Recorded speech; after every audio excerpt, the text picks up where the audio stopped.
I live in Hudson, Oregon, and sometimes, when they cut down a tree in my town, they find a body inside. I don't mean that they find bodies inside the hollows. I mean that the bodies are found completely encased within the wood of solid, whole trees. According to my grandpa, there were stories of bodies in trees going around Hudson since before he could remember. He thinks they started in the 1800s, as old pioneer and settler stones. But they were just that. Stories. No, the first confirmed instance didn't occur until the 70s.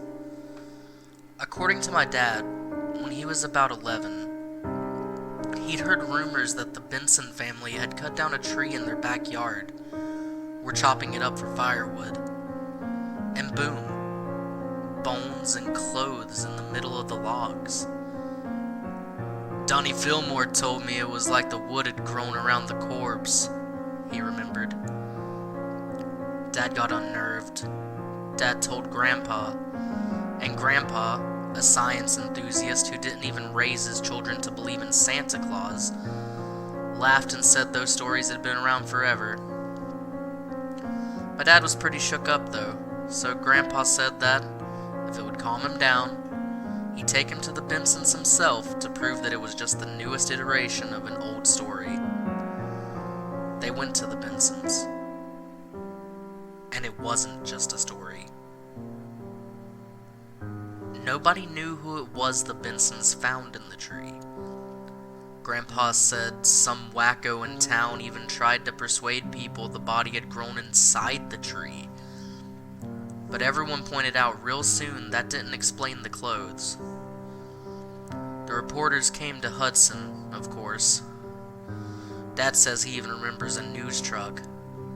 There are some old newspaper articles about it from archives I was able to find online, but the news never really made it national. Grandpa says it got drowned out by Watergate.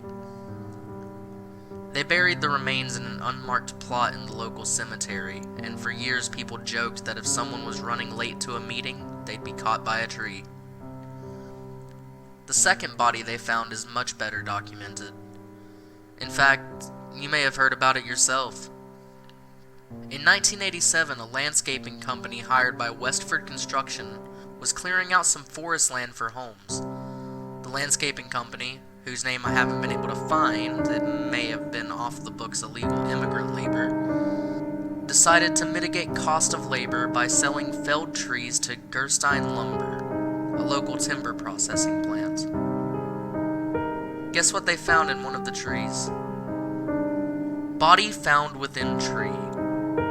Sandra Tyson, Portland Times, defunct. March 29th, 1987. Hudson, Oregon.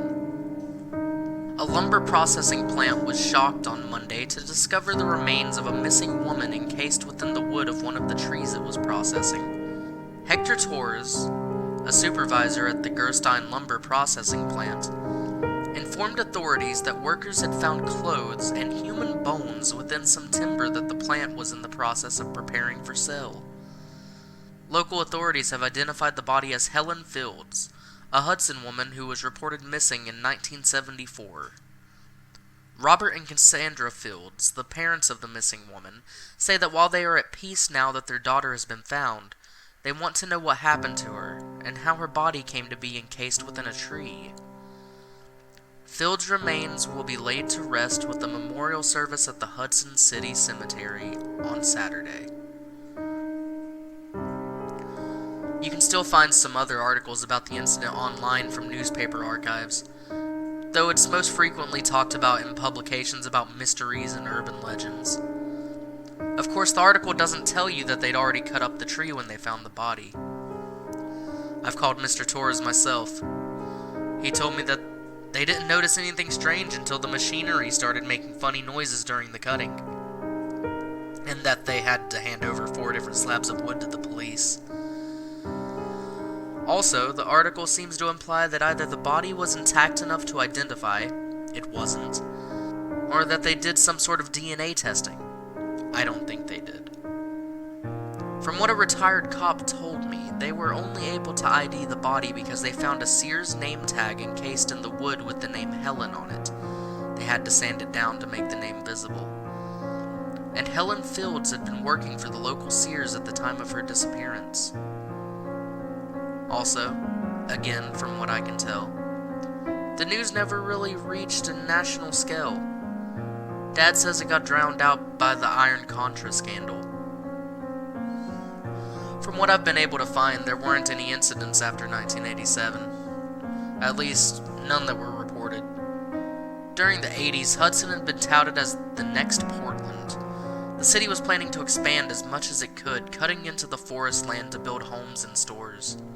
But while the rest of America's economy boomed, for some reason Hudson's failed, and the plans for expansion were scrapped. In fact, I haven't been able to find evidence that any more forest land in Hudson has been cleared since 1987. As you could have probably guessed, I've done my research about this Hudson phenomenon. I'd heard the stories a time or two growing up. They weren't any sort of hushed town secret, nor were they any sort of oft-told important part of the town's heritage. More than anything, they were just things that had happened, and everyone in town, busy with their own lives, had simply moved on.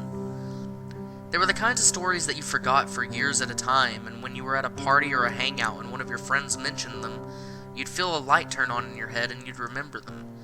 And you might even have a spooky conversation for a half hour or so before the topic changed again and you'd talk about something else. Heck, the stories might even linger in your mind for a couple of days, but work and relationships and bills and new gossip push them to the back of your mind for another several years, at least until someone else at another party mentions them again. So let me tell you when the stories became more than just stories to me. Last year I was at my friend Eddie's apartment. His full name was Edgar, a secret few knew and fewer could tell without him knocking their teeth out. It had been a rough day for Eddie. His girlfriend of 4 years had packed up her things in the apartment and left without even a note. Even changing her cell number. As I'd later find out on Facebook, she'd moved back in with her parents. Eddie had had a few beers, and I was trying to talk him through things. He wasn't listening too much. He just sort of sat there with his eyes unfocused and, in spite of the beers, was more fidgety than ever. I remember Judge Judy was on the TV in the background. We'd been there for about half an hour or so when suddenly Eddie got up. "Just a sec," he said, heading to his bedroom, and emerging about a minute later with an axe. "Dude," I said cautiously. "You can keep talking," he said, and resolutely he marched straight out the front door. I followed him, asked him what he was doing, but he didn't answer. He didn't even act like I was there. It was getting dark. We walked out of the neighborhood and into the nearby grove of trees. It's about 2 miles wide. I had my phone in my pocket ready to call somebody, even the police, in case my friend was about to do something he'd regret. Finally, when we were far enough into the grove that we couldn't hear the rush of cars from the freeway, Eddie stopped at a tree. He looked at it, sized it up for a moment, and quicker than I thought him capable, he swung the axe into the tree with a resounding thwack! "Dude," I said again. "I'm still listening," he said. I hadn't said anything in 10 minutes. "What are you doing?" I asked. "Clearing my mind," he said. After a moment he stopped, looked around, and pointed a bit farther into the grove, and there about 50 yards out, I saw a felled tree lying on the ground. This was evidently not the first tree that Eddie had taken his anger out on. He'd always been a wall puncher in high school, and I guess his coping mechanisms had evolved into more aggressive vandalism that, if you were careful, you didn't have to pay for damaging. I should have told him to stop, but he was whacking away at the tree like it had killed his sister. His teeth were gritted. I don't think he was drunk enough to hurt anyone, but he might have been tipsy enough to hurt himself. He thwacked and thwacked and thwacked again, a few chips flying from the tree here and there. Then he let out a guttural yell as he dealt the tree a particularly vicious blow. The axe got stuck in the tree with a sickening thud. thud, and with some effort, Eddie pulled it out again. "Stop!" I yelled, and surprisingly, Eddie actually stopped. "What?" he said impatiently. "Look," I said, pointing at the blade of the axe. The blade was splattered with dark red liquid. I hadn't seen a whole lot of blood in greater quantities than when I cut myself shaving. For a second, my brain didn't even register that the liquid might have been blood. We looked at the tree, and from the most recent blow, dark ichor was now oozing down the bark. The stories all came rushing back to the forefront of my mind. We both looked at each other. For a moment, we didn't say anything. Eddie looked absolutely stunned. Then, Eddie swung the axe into the tree again, but this time it was not a passionate blow. It was calculated, or at least as calculated as a semi-inebriated Eddie could manage. I remember his face, no longer contorted in anger. It was the face of morbid curiosity. Eddie swung again, but swore after announcing that he'd missed his mark. He tried again and swore again, and I seized myself by the same morbid curiosity and convinced Eddie to let me try.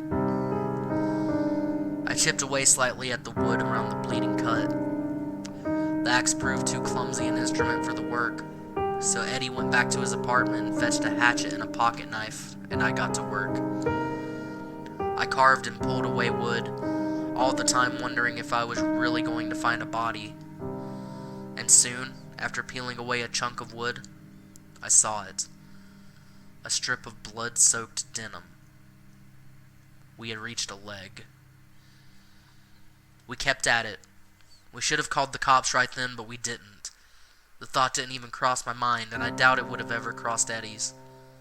Over the course of an hour, we carved out the left side of the body, whittling and pulling away strips of wood as we made our way up the leg, hip, and all the way up to the abdomen, where we hit the blue shredded fabric of a dress shirt. I was expecting the body to be far more decomposed, but no. As long as I was careful, I didn't pierce any of the pale bloated flesh through the jeans, which were stained with blood in places Eddie definitely hadn't hit with an axe. Kept getting caught in the blade. Though I was fine working away the wood, I couldn't bring myself to touch the body itself anywhere. The smell was horrible. I can't even begin to describe it, as I'd never smelled anything like it before, and haven't smelled anything like it again. As I worked, Eddie remained silent, only handing me the tools I asked for. It got darker and darker, and Eddie had to use the light of his cell phone just so I could see what I was doing. I didn't carve away too much, so that most of the body remained upright within the tree. Though when I had started out, I was dumb enough to carve the leg out so much that it dangled and, were it more decomposed, might have threatened to fall out while leaving the rest of the body in the tree. We carved our way up the body until the form of the chest, shoulders, and neck were all visible. Then we got to the face. I worked the wood away, and a man's face was slowly revealed, though several strips of skin were peeled off with the wood. The eyes were closed. The nose looked like it had been crushed, and as I worked my way downward, I realized that the mouth was open.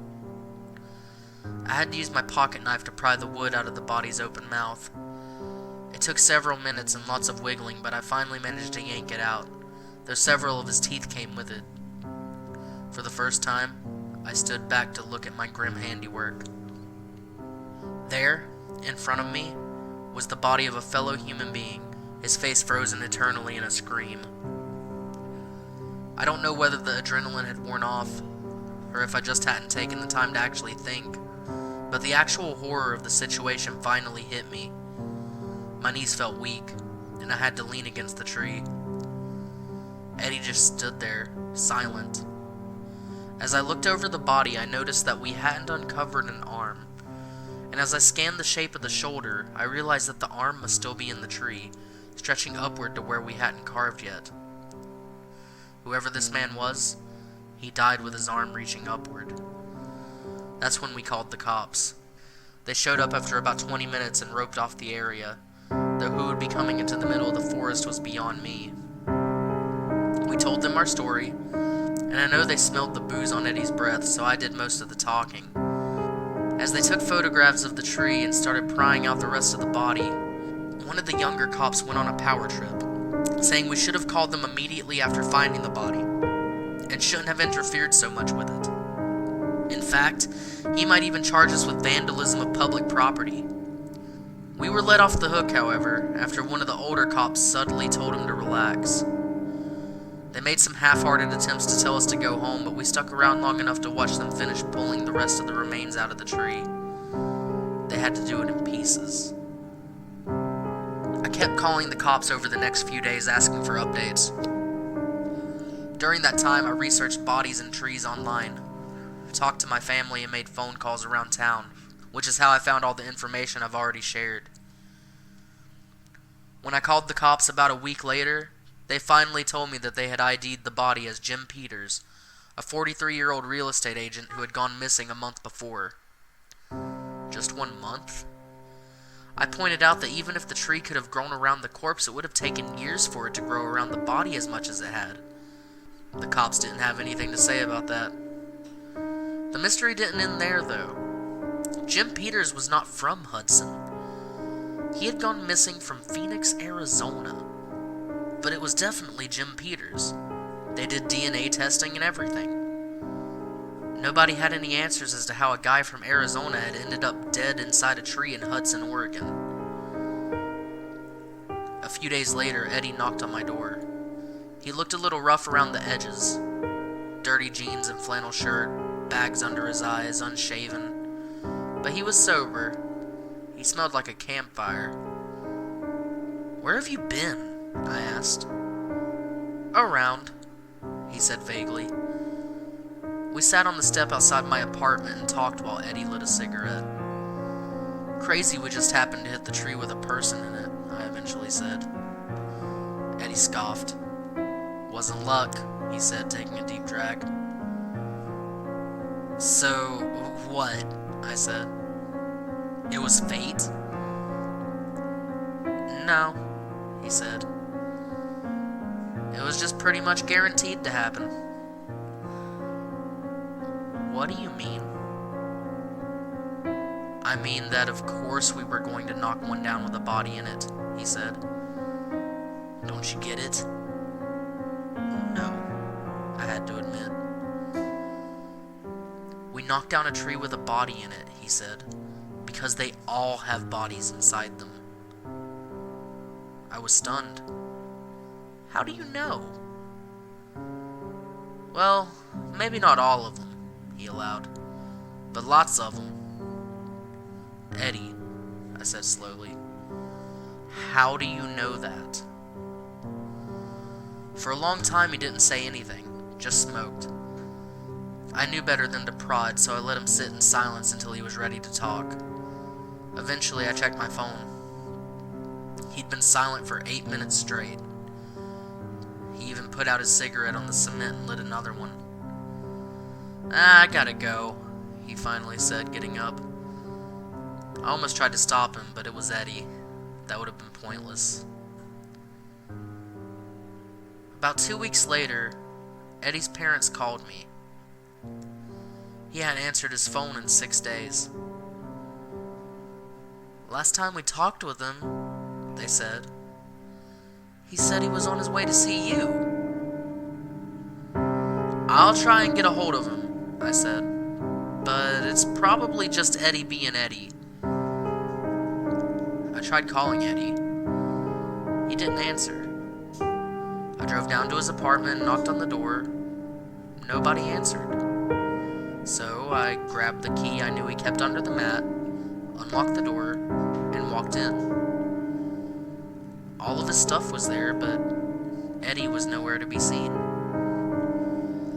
I called the cops and reported him missing before calling his parents.